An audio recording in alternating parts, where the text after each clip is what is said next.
Donc moi je vais vous parler du sepsis. Une personne diabétique, on ne peut pas tout dire évidemment, mais je vais vous partager un peu quelques aspects de cela. Avant quelques considérations, donc c'est en France, mais au Maroc c'est, je crois, encore plus élevé. Donc en France, c'est devenu la cause principale d'hospitalisation d'un diabète compliqué dans les services. Et donc on réalise environ 8000 amputations, un peu plus maintenant, au niveau des membres inférieurs à cause du diabète, soit des amputations distales, soit des amputations plus proximales. Donc c'est évidemment un gros sujet de morbidité. Et donc pour illustrer, je vous propose un petit cas clinique dans un très bel hôpital parisien, puisque c'est là où je travaille. Et donc je vous rapporte uniquement ce que j'ai trouvé dans le dossier pour ne pas vous raconter des choses qui ne sont pas la réalité. Donc c'est un jeune de 44 ans qui est accueilli aux urgences. Donc, vous voyez, ça remonte déjà à 3 ans, mais ça pourrait être aujourd'hui, ça serait à mon avis de la même façon. Il est suivi en psychiatrie pour un syndrome peu marqué. Il est un peu immature, il vit encore chez ses parents à 44 ans. Et il est adressé pour son médecin traitant pour prise en charge, vous voyez, d'une infection du pied droit. Et vous voyez la tête du gros orteil qui est quand même très malade. Après, l'interrogatoire note une histoire de traumatisme au cours des 10 jours précédents avec un ongle qui est tombé et puis un aspect de surinfection ultérieure. Alors aux urgences, on appelle l'orthopédiste de garde qui écrit qu'il y a une indication à une hospitalisation et surtout à une chirurgie, je n'ai pas rajouté, mais d'amputation. Donc il demande un scanner du pied qui est fait aux urgences donc très vite et qui montre une lise osseuse. Comme vous le voyez au niveau du gros orteil, on n'a plus beaucoup d'os au niveau distal et donc une destruction articulaire. Et donc il y a aussi une collection liquidienne des parties molles dans le compte-rendu du scanner. Donc on parle avec la mère donc, du patient et on lui dit qu'il y a un abcès très grave qui évolue chez un patient qui n'est pas très altéré sur le plan de l'état général. Donc ça sent très mauvais, l'orteil est très déformé, il y a une luxation, des signes d'ostéite. Et donc l'orthopédiste propose de débuter l'antibiothérapie et puis de réaliser l'amputation le lendemain. Et il explique cela au patient et surtout à sa mère. Et donc le patient est planifié pour le geste chirurgical. Et puis dans le bilan biologique réalisé immédiatement, on s'aperçoit que la glycémie est très élevée, que l'hémoglobine glyquée est tout à fait anormale. Et là, on appelle le diabétologue, Hamdoullah, et on décide de l'hospitaliser dans un premier temps en diabétologie. On explique à l'orthopédiste qu'on va d'abord un peu faire le bilan et qu'on l'appellera dans un deuxième temps. Alors devant ce patient, finalement, si on réfléchit, quelle serait la conduite idéale? Eh bien d'abord, c'est d'essayer de mettre en évidence le germe qui est responsable de cette infection. Et donc moi je prône très souvent de réaliser des hémocultures, même si le patient n'est pas hyperthermique, parce qu'il y a un sepsis évident dans ce cas-là, et que les prélèvements profonds, c'est pas toujours simple, et qu'on a des chances de mettre en évidence le germe responsable du sepsis en faisant des hémocultures. Mais on peut aussi faire, et c'est souvent souhaité, un prélèvement profond. Je rappelle qu'il faut bien nettoyer, sinon vous allez retrouver tous les germes qu'il y a dans l'écosystème. Et donc il faut absolument débrider, nettoyer et aller chercher un germe en situation profonde. Ensuite, on met ce patient sous antibiothérapie probabiliste. D'abord parce qu'il y a un polymicrobisme presque obligatoire. Et c'est ce qui est recommandé aussi par la Société de pathologie infectieuse de langue française qui a émis des recommandations en 2024 et dont je vais beaucoup vous reparler cet après-midi. Ensuite, chez tous ces patients, il faut rétablir un équilibre métabolique parce que, évidemment, le diabète a été très déséquilibré. Il faut réhydrater le plus souvent ces patients, traiter les éventuelles complications associées et les facteurs de risque cardiovasculaire, notamment faire systématiquement un ECG, voire plus, si on découvre que le patient n'est pas en bon état général, surveiller la température et les paramètres vitaux, et ensuite vérifier la vascularisation, parce que si la vascularisation n'est pas bonne, eh bien la cicatrisation va être très compliquée, même par une antibiothérapie qui est efficace. Parce que je rappelle qu'on ne guérit pas les infections par l'extérieur, mais par l'intérieur. Et donc, il faut que les antibiotiques puissent bien aller sur le site, passer tous les tissus infectés et puissent être efficaces pour que l'on puisse espérer guérir ce patient. Et, sauf choc septique, en lien avec la plaie, il n'y a jamais d'urgence pour amputer un patient. Et donc, il faut savoir parfois se confronter et s'opposer aux orthopédistes qui ont les couteaux faciles et qui vont résoudre le problème de manière temporaire, mais derrière, il y aura quand même beaucoup de dégâts, une cicatrisation complexe et ensuite des chaussures qu'il va falloir adapter à la perte de substances, et ça, c'est pas simple. Donc, un délai de préparation de 48 heures dans un service de médecine est toujours souhaitable. Donc ce patient, c'était sa radio, évolution à 8 jours, c'était à peu près pareil, mais je rappelle qu'il y a toujours un grand délai entre les signes radiologiques et les signes cliniques. Et à peu près 4 mois plus tard, le patient a été cicatrisé et on l'a revu à 1 an. Ce sont ses pieds, donc avec des orteils, ils sont tous là, vous pouvez les recompter, c'est assez simple. Et le patient garde ses orteils jusqu'ici. Alors un pied diabétique, c'est un triptyque que j'appelle maudit, c'est-à-dire il y a 3 intervenants en fait dans ces plaies. Il y a une neuropathie qui est responsable de la plupart des étiologies des plaies aiguës ou chroniques. Pourquoi? Parce que très souvent le patient a une hypoesthésie, voire une anesthésie, donc il ne sent rien. Comme il ne sent rien, il ne s'en occupe pas.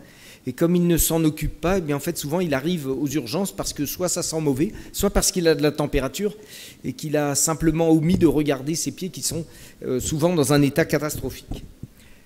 L'artériopathie, c'est plus grave, ça fait plus peur et à juste raison, mais c'est un peu moins fréquent et ça nécessite de toutes les façons souvent qu'on fasse intervenir des chirurgiens vasculaires ou une revascularisation. Et donc c'est pour ça que la prise en charge multidisciplinaire est absolument fondamentale. Et puis l'infection, c'est le 3e élément. Ça peut survenir soit de manière inaugurale, soit aggravant un pied, soit neuropathique, soit artériopathique, soit qu'il y a déjà ces 2 sortes de complications. Alors la neuropathie, bien voilà, ça se présente comme ça, c'est les maux perforants qu'on rencontre, avec évidemment, comme on a perdu la barrière cutanée, et bien souvent les germes s'engouffrent là-dedans, et c'est la catastrophe. Alors je voulais vous faire partager, parce que ça me paraît extrêmement pertinent, donc les recommandations maintenant de la Société de pathologie infectieuse de langue française, qui s'est appuyé sur les recommandations internationales. Vous savez que maintenant, depuis à peu près une vingtaine d'années, on a l'IWGDF, donc qui est l'International Working Group of the Diabetic Foot, qui nous donne finalement des lignes de conduite internationales. Et donc il y a eu une mise à jour en 2019 et la SPILF s'est fortement inspirée de ces recommandations. Et là, ces recommandations sont très centrées sur la prise en charge infectiologique. Et là, à nouveau, tout en appuyant le fait qu'une prise en charge pluridisciplinaire sera beaucoup plus efficace et beaucoup plus adaptée. Alors d'abord, les éléments cliniques, quand on a une infection périphérique de ce type-là, eh bien en fait, ils sont cliniques, ces infections, ces éléments d'infection générale, d'infection souvent sévère. Et donc, il faut bien regarder tous ces signes, et l'association de 2 de ces signes va nous permettre de définir une infection. Donc attention à un emballement un peu trop rapide devant un petit écoulement ou devant une perte de substance. Ce n'est pas ça un signe d'infection, c'est qu'il faut au moins avoir 2 de ces signes pour pouvoir porter le signe d'une infection. Ensuite, on confond souvent les choses, et un patient qui va avoir une ostéite, ce n'est pas pareil d'un patient qui aura en tout cas, la prise en charge ne doit pas être précipitée. La plaie chronique qui évolue depuis plusieurs semaines et qui ne guérit pas malgré la décharge, on va y revenir, malgré des soins bien faits et en l'absence d'ischémie qui va être une cause majeure d'explication d'une non-guérison. Eh bien, en fait, ça évoque souvent une ostéite, surtout si on a Donc ce contact osseux qu'on peut faire avec un stylet métallique et donc aller avoir un espèce de bruit bien particulier lorsqu'on va aller taper l'os qu'on va rencontrer avec notre stylet. La présence d'un orteil en saucisse, donc qui est enflammé et qui donne un aspect tout à fait particulier, et aussi un élément évocateur d'une infection profonde. Et puis l'élimination de fragments osseux traduit souvent une ostéite avancée.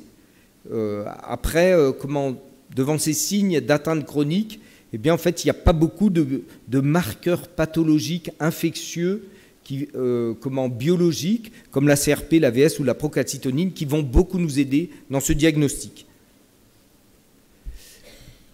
Il y a des signes de gravité évidents qui vont justifier une prise en charge hospitalière, comme des signes d'atteinte généraux, et puis un certain nombre de signes cliniques, comme une gangrène, une crépitation à la palpation, enfin des choses que vous pouvez rencontrer régulièrement.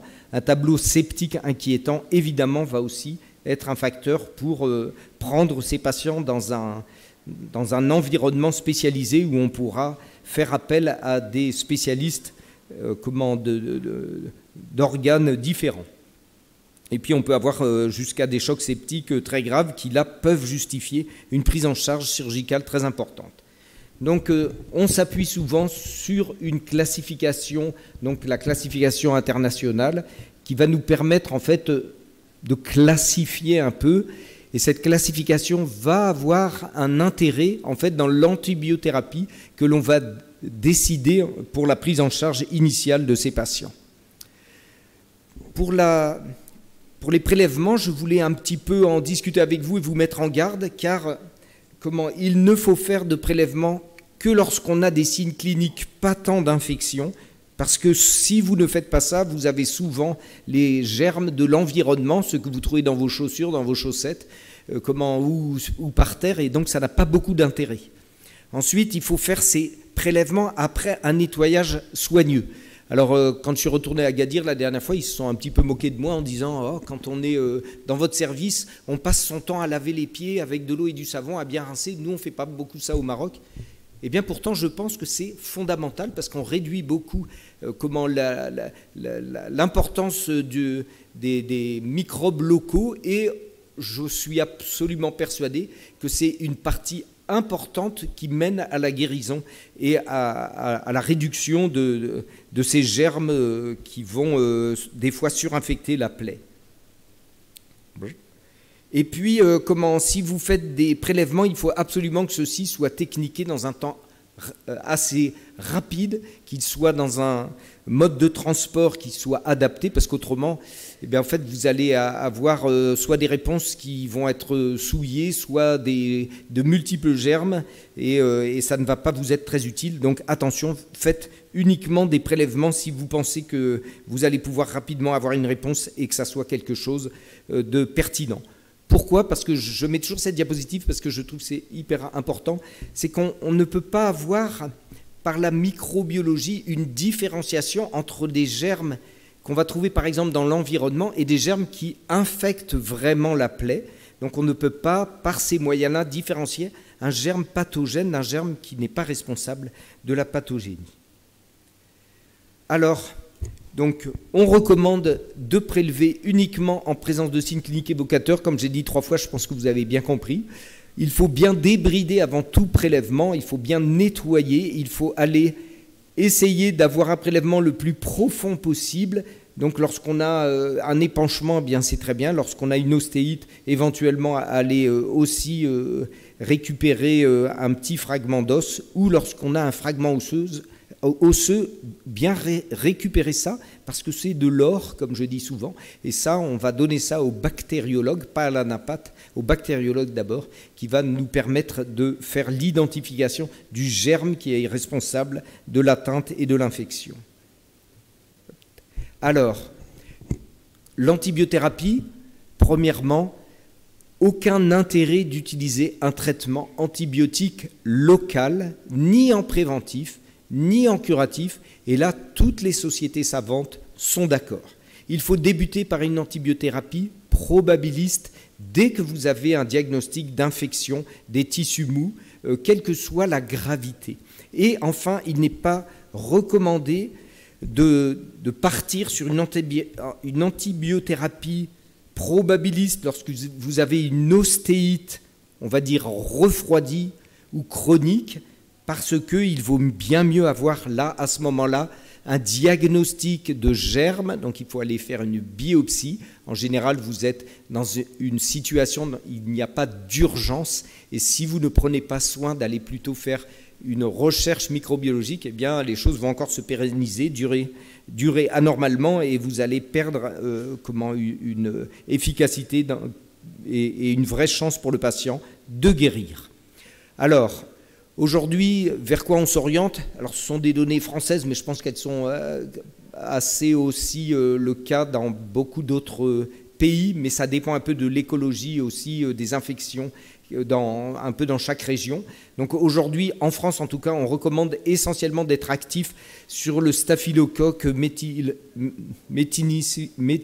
bon bref, vous m'avez compris, le staphylocoque est sensible à la méticilline. En cas d'infection et de plaies récentes, ce sont ces germes-là qui doivent être ciblés, ainsi que les streptocoques. Et lorsque les infections vont se chroniciser, on va élargir ce spectre d'action vers d'autres germes comme les anaérobies et les entérobactéries.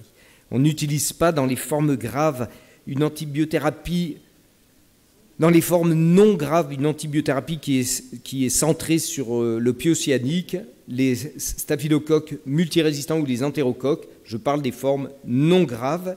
Et puis, lorsqu'on est dans des formes particulièrement graves, il est recommandé de se faire accompagner, même si on a une bonne compétence en antibiologie, par un infectiologue ou un je ne sais pas comment on dit, un spécialiste en microbiologie, qui souvent va nous aider en fait à gérer l'antibiothérapie.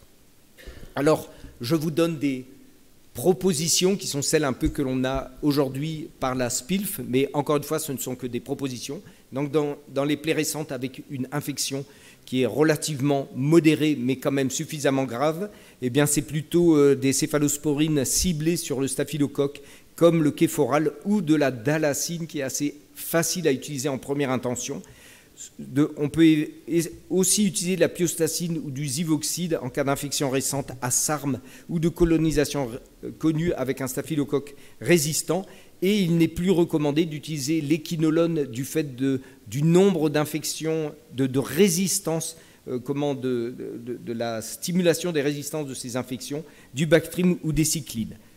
Je rappelle aussi, j'ai oublié, mais c'est très important, que la première dose d'antibiotiques que vous allez donner au patient, quel que soit son état, insuffisant rénal, grand vieillard ou tout ce que vous voulez, est toujours une dose efficace, très efficace, et que ce sont les doses d'après que l'on va adapter en fonction du terrain. Mais on ne donne pas parce qu'on a peur ou je ne sais pas quoi, des mi-doses ou des quarts-doses parce que le patient est fragile ou je ne sais quoi. On donne toujours une première dose efficace. Ensuite, dans les patients avec des plaies qui sont soit commencent à chroniciser, soit qui sont plus graves avec une atteinte systémique, eh bien on a plutôt recours à l'augmentin. Si on a des allergies aux céphalosporines de 3e génération associées à du métronidazole pour couvrir les anaérobies, en cas d'allergie et de signes de gravité, je crois qu'il faut se faire aider parce que là on rentre dans des antibiotiques qui sont très coûteux et qui sont plus difficiles à manier. Et puis voilà, si on a déjà un staphylocoque résistant à la méticilline qui est connu, eh bien c'est pareil, on va discuter l'ajout à notre traitement initial à d'autres antibiotiques, et là on a du choix. Je ne rentre pas exprès dans les détails, mais c'est pour vous dire. Et quand on a un choc septique ou un sepsis hyper grave, ces patients en général sont pris le plus souvent en réanimation. Et là c'est pareil, les protocoles d'antibiothérapie sont plus compliqués, coûtent très cher à l'hôpital, donc il faut avoir de bons arguments. Et puis, attention à certains antibiotiques qui sont trop ciblés, pas assez, à mon avis, généralistes, car je rappelle que dans ces patients que l'on voit arriver, surtout tardivement, eh bien, en fait, on a un polymicrobisme et quelque chose qui va cibler, en tout cas, les anaérobies et les aérobies associés à des germes plus agressifs et quand même très souhaitables. Tous ces patients doivent être réévalués Alors on dit classiquement au 3e jour, mais en tout cas entre 48 et 72 heures, il faut rediscuter la prise en charge, y compris en ambulatoire, donc ce qui veut dire que le patient qui est rentré chez lui, il faut le faire revenir au bout de 3 jours pour bien vérifier qu'il n'y a pas d'aggravation. Et d'ailleurs, ça permet de voir si le patient a bien pris son traitement, s'il n'a pas de résistance, s'il respecte bien la décharge. Et c'est ce que je vous ai dit en dessous, c'est ce qui est inscrit en dessous. C'est-à-dire qu'en cas d'évolution défavorable, il faut rechercher déjà si le patient est bien observant, si la posologie du traitement est bien adaptée, s'il n'a pas d'effet secondaire, genre digestif, qui fait qu'il a dit « Ah non, votre traitement, docteur, ça me rend malade, donc jamais ». S'il n'y a pas un abcès profond qui est un peu plus évident à ce moment-là, s'il n'y a pas des signes d'ischémie qui sont possibles dans un deuxième temps, et surtout, si le patient a une décharge de sa plaie, parce qu'une plaie sur laquelle, un mal perforant plantaire sur lequel on continue de marcher, ne pourra jamais guérir et on ne pourra que le voir s'aggraver. Donc la décharge est indispensable. Le traitement chirurgical, je m'excuse, c'est un peu long, ça fait un peu catalogue, mais je pense que c'est très important d'avoir les idées un peu claires. Donc en urgence, on va demander au chirurgien de nous aider lorsque l'infection des tissus mous est très compliquée, avec un abcès évident, une nécrose extensive, une gangrène ou du gaz sous-cutané ou un syndrome des loges compressif. Et là, on va lui demander qu'il y ait ou non une ostéite associée. Il faut discuter l'indication d'un geste chirurgical dans les infections qui perdurent et qui sont très graves, mais toujours avoir un bilan vasculaire auparavant, parce que le geste vasculaire est souvent fait dans un premier temps avec le geste de mise à plat chirurgicale ou avec une mise à plat qui sera décalée de quelque temps. Et puis on discute au cas par cas, en cas d'ostéite, l'indication d'un geste chirurgical ou du traitement médical seul. Mais je rappelle que même un os lisé, complètement lisé, qui a disparu en radiologie, n'est pas une indication chirurgicale, car si vous guérissez l'infection, eh bien l'os va se recoloniser, ça y est, j'y arrive. Et donc, comment il faut savoir être patient, surtout dans les plaies pour lesquelles on voit bien que l'évolution ne se fait pas de manière aiguë. Et là, ça dépend un peu sur quel type de chirurgien vous tombez. J'espère qu'il n'y en a pas trop dans la salle, parce que je vais me faire lapider. Mais comment il faut... comment savoir prendre son temps et comment donner sa chance au traitement médical, je rappelle, qui évitera par la suite donc une cicatrisation beaucoup plus longue car une ouverture moins importante, éviter les surinfections parce que c'est quand même monnaie courante, et qui après pour l'appareillage et donc pour la marche ultérieure sera quand même beaucoup plus simple. Concernant les prélèvements, donc en cas de chirurgie, il faut réaliser une biopsie de la tranche de section qui est saine pour pouvoir faire une analyse microbiologique pour savoir ou non si on continuera l'antibiothérapie. Et donc il faut réaliser cette biopsie ou cette analyse avec une antiseptie très stricte. Donc les chirurgiens qui ont l'habitude, ils savent, ils vont se redéshabiller, ils vont remettre des paires de gants stériles et ils vont faire cette recherche à ce moment-là pour pouvoir ne pas contaminer la tranche de section donc, qui est dite saine avec des germes des prélèvements qui ont été faits auparavant. L'antibiothérapie, en absence de surinfection cutanée ou des tissus mous après amputation, eh bien on arrête au bout de 5 jours. Pour le reste, eh bien en fait, dans l'antibiothérapie classique, c'est au moins une durée de 7 jours ou 14 jours en l'absence d'amélioration clinique significative s'il persiste une infection cutanée ou des tissus mous.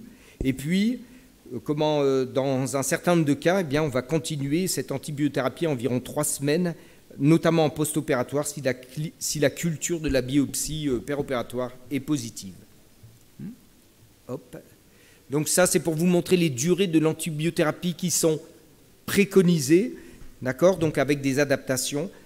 Donc je rappelle, lorsqu'il existe une suspicion d'atteinte plus profonde et si l'antibiothérapie initiale est efficace, eh bien il est bon de la poursuivre. Ensuite, si le patient ne guérit pas, eh bien c'est qu'il y a quelque chose d'anormal derrière, souvent une infection plus profonde ou une ostéite. Et c'est à ce moment-là qu'on ira chercher de nouveau un germe, notamment par la biopseuse, la biopsie osseuse afin d'essayer de cibler notre antibiothérapie et éviter donc des séquelles d'amputation beaucoup plus graves.